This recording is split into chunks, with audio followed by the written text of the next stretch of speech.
Alright, today we're going to talk a little bit about incubating eggs. Everybody has their own way, and with all the research I've done, I'm doing it completely wrong.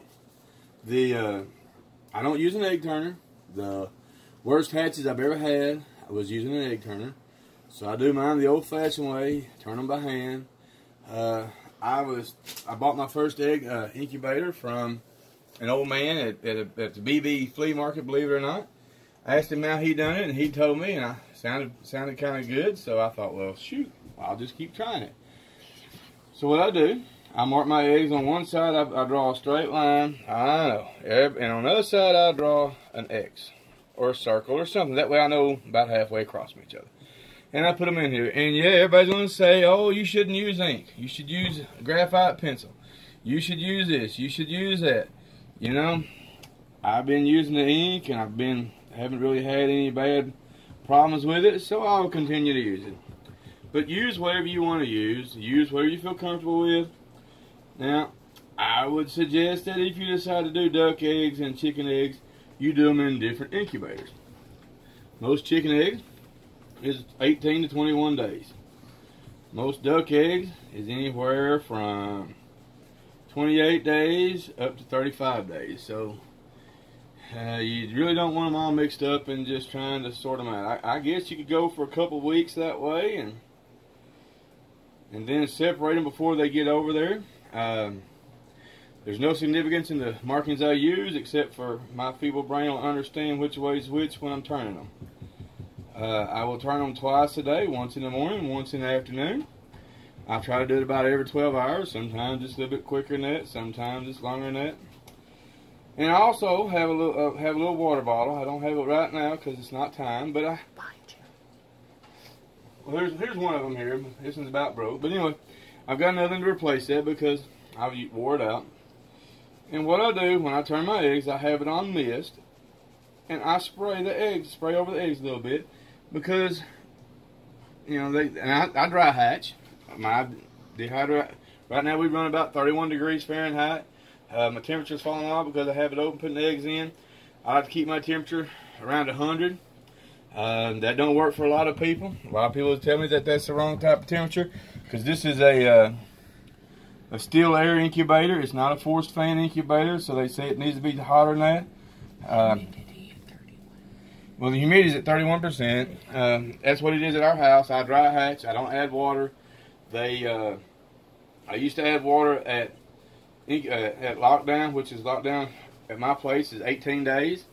In 7 days, we will candle the eggs to see what they look like, to see how many are actually fertile and how many are progressing.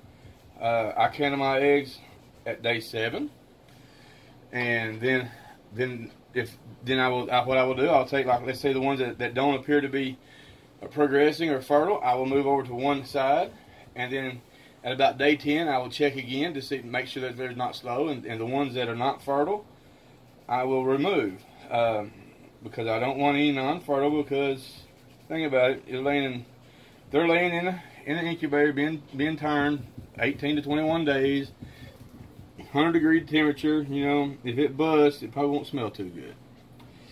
And since I'm doing this in my house right now, I don't think my wife would appreciate too much if a stinky egg busted. And on your eggs, if you're going to incubate, it's best to not wash your eggs.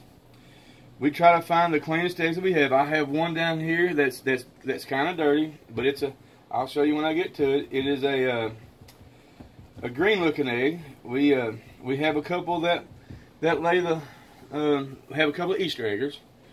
We were told they were Americanas when we got them, but as I found out, most people aren't always truthful.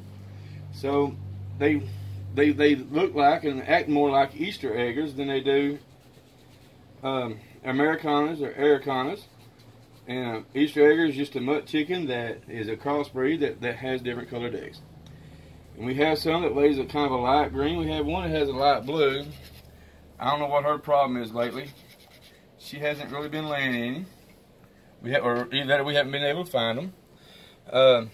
But you can take those and you cross them back to a brown egg layer. You keep crossing, you can get some that'll lay what they call an olive green. They have all different colors that you can lay in. I almost put that in upside down.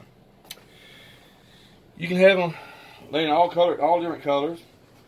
We do this just for fun, for chickens, because as you know, we're not afraid to harvest our chickens and have them for supper. You know, it's not nice to talk about killing chickens, so what we do, we always send them to freezer camp. And we're so nice that we always invite them for dinner when they come home from freezer camp. So, now, anything on here that y'all don't like me doing or saying or think I should be doing different, if you leave a comment, we'll address it. I ain't going to say I'll change, but I might. You never know. We're coming down to the colored eggs. That's the main reason I'm doing this, is I'm trying to build me up some more colored egg layers.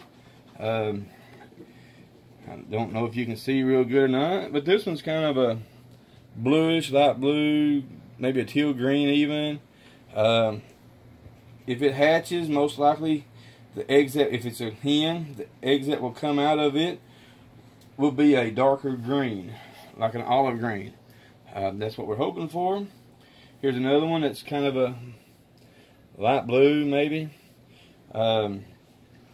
We're just kind of experimenting, seeing what we can get with these.